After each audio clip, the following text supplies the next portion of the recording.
السلام علیکم ورحمۃ اللہ وبرکاتہ۔ حدیث نمبر 521۔ عبداللہ بن مسلمہ نے بیان کیا کہ میں نے امام مالک رحمۃ اللہ علیہ کو پڑھ کر سنایا ابن شہاب کی روایت سے کہ حضرت عمر بن عبدالعزیز نے ایک دن عصر کی نماز میں دیر کی، پس عروہ بن زبیر رضی اللہ تعالی عنہ کے پاس تشریف لے گئے۔ انہوں نے بتایا کہ اسی طرح مغیرہ بن شعبہ نے ایک دن عراق کے ملک میں نماز میں دیر کی تھی جب وہ عراق میں حاکم تھے۔ پس ابو مسعود انصاری عقبہ بن عمر ان کی خدمت میں گئے اور فرمایا، مغیرہ رضی اللہ عنہ، آخر یہ کیا بات ہے؟ کیا آپ کو معلوم نہیں کہ جب جبرائیل علیہ السلام تشریف لائے تو انہوں نے نماز پڑھی، رسول اللہ صلی اللہ علیہ وسلم نے بھی نماز پڑھی، پھر جبرائیل علیہ السلام نے نماز پڑھی تو نبی کریم صلی اللہ علیہ وسلم نے بھی نماز پڑھی، پھر جبرائیل علیہ السلام نے نماز پڑھی تو نبی کریم صلی اللہ علیہ وسلم نے بھی نماز پڑھی۔ پھر جبرائیل علیہ السلام نے کہا کہ میں اسی طرح حکم دیا گیا ہوں۔ اس پر حضرت عمر بن عبدالعزیز رحمۃ اللہ نے عروہ سے کہا، معلوم بھی ہے آپ کیا بیان کر رہے ہیں؟ کیا جبرائیل علیہ السلام نے نبی صلی اللہ علیہ وسلم کو نماز کے اوقات عمل کر کے بتائے تھے؟ عروہ نے کہا کہ ہاں، اسی طرح بشیر بن ابی مسعود رضی اللہ تعالی عنہ اپنے والد کے واسطے سے بیان کرتے تھے۔ حدیث نمبر 522۔ عبداللہ بن مسلمہ نے بیان کیا کہ میں نے امام مالک رحمۃ اللہ کو پڑھ کر سنایا ابن شہاب کی روایت سے کہ حضرت عمر بن عبدالعزیز نے ایک دن عصر کی نماز میں دیر کی، پس عروہ بن زبیر رضی اللہ تعالی عنہ کے پاس تشریف لے گئے۔ انہوں نے بتایا کہ اسی طرح مغیرہ بن شعبہ نے ایک دن عراق کے ملک میں نماز میں دیر کی تھی جب وہ عراق میں حاکم تھے۔ پس ابو مسعود انصاری عقبہ بن عمران کی خدمت میں گئے اور فرمایا، مغیرہ، آخر یہ کیا بات ہے؟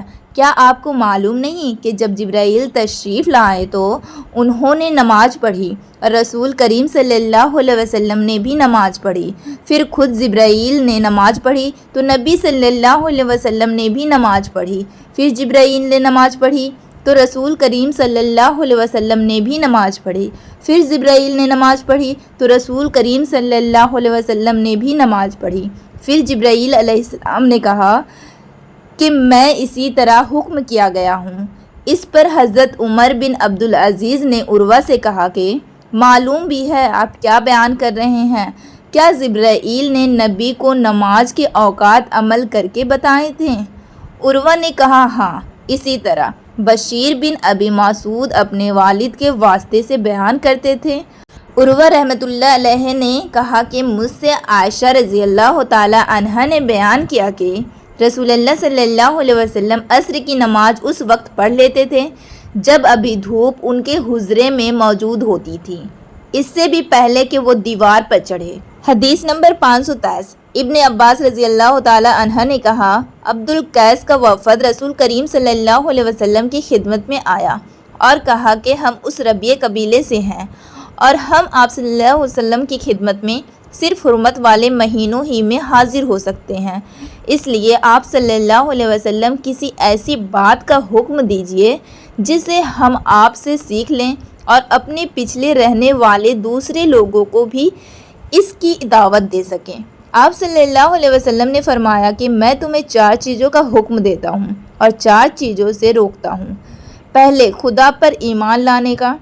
پھر آپ صلی اللہ علیہ وسلم نے اس کی تفصیل بیان فرمائی کہ اس بات کی شہادت دینا کہ اللہ کے سوا کوئی معبود نہیں، اور یہ کہ میں اللہ کا رسول ہوں، اور دوسری نماز قائم کرنے کا، تیسرے زکوٰۃ دینے کا، اور چوتھے جو مال تمہیں غنیمت میں ملے اس میں سے 5واں حصہ ادا کرنے کا، اور تمہیں میں تومڑی، ہنتم، کسار اور نکیر کے استعمال سے روکتا ہوں۔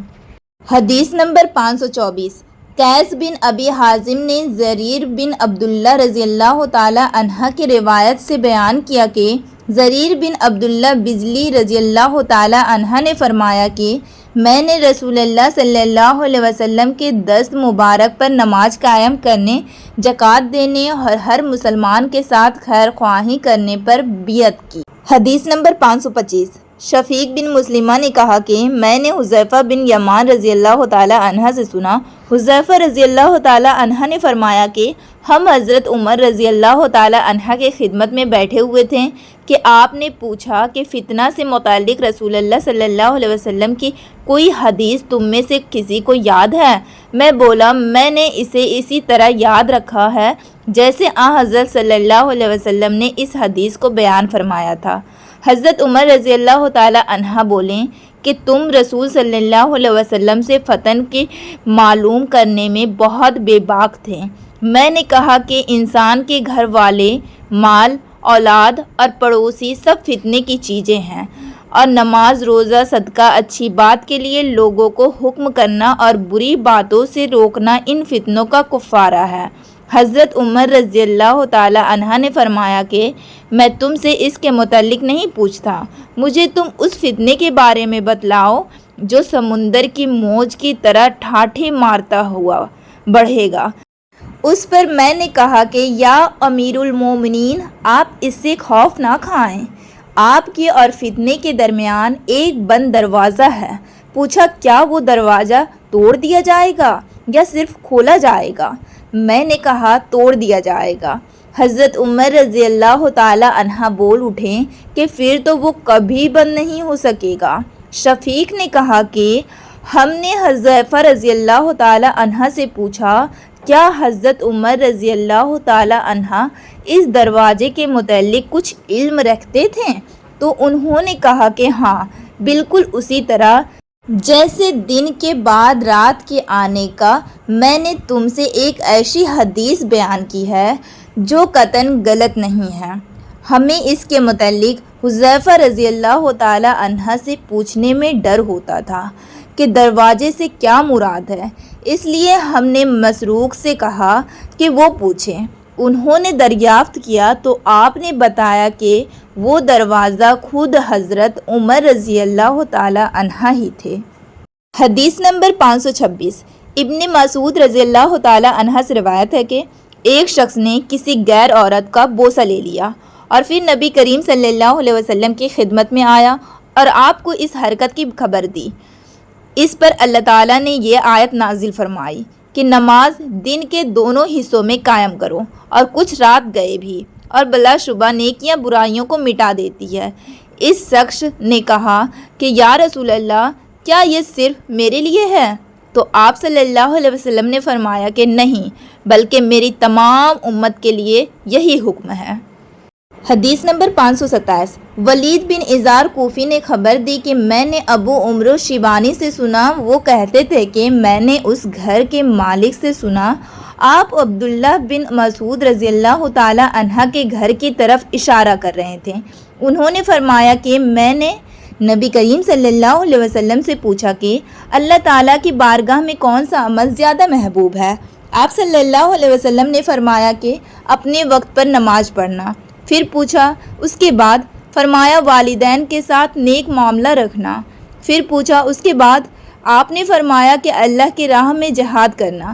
ابن مسعود رضی اللہ تعالی عنہ نے فرمایا کہ حضرت صلی اللہ علیہ وسلم نے مجھے یہ تفصیل بتائی، اور اگر میں اور سوالات کرتا تو آپ اور زیادہ بھی بتلاتے، لیکن میں نے بطور ادب خاموشی اختیار کی۔ حدیث نمبر 528 ابو سلمہ بن عبد الرحمن بن عوف رضی اللہ تعالی عنہ نے حضرت ابو ہریرہ رضی اللہ تعالی عنہ سے روایت کیا ہے کہ انہوں نے رسول اللہ صلی اللہ علیہ وسلم سے سنا، آپ صلی اللہ علیہ وسلم فرماتے تھے کہ اگر کسی شخص کے دروازے پر نہر جاری ہو اور وہ روزانہ اس میں 5 دفعہ نہائے تو تمہارا کیا گمان ہے؟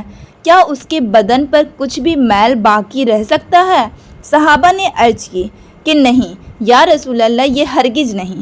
آپ صلی اللہ علیہ وسلم نے فرمایا کہ یہی حال 5 وقت کی نماز کا ہے کہ اللہ پاک ان کے ذریعے سے گناہوں کو مٹا دیتا ہے۔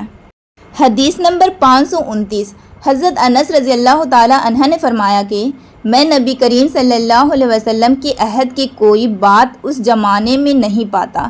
لوگوں نے کہا نماز تو ہے، فرمایا اس کے اندر بھی تم نے کر رکھا ہے جو کر رکھا ہے۔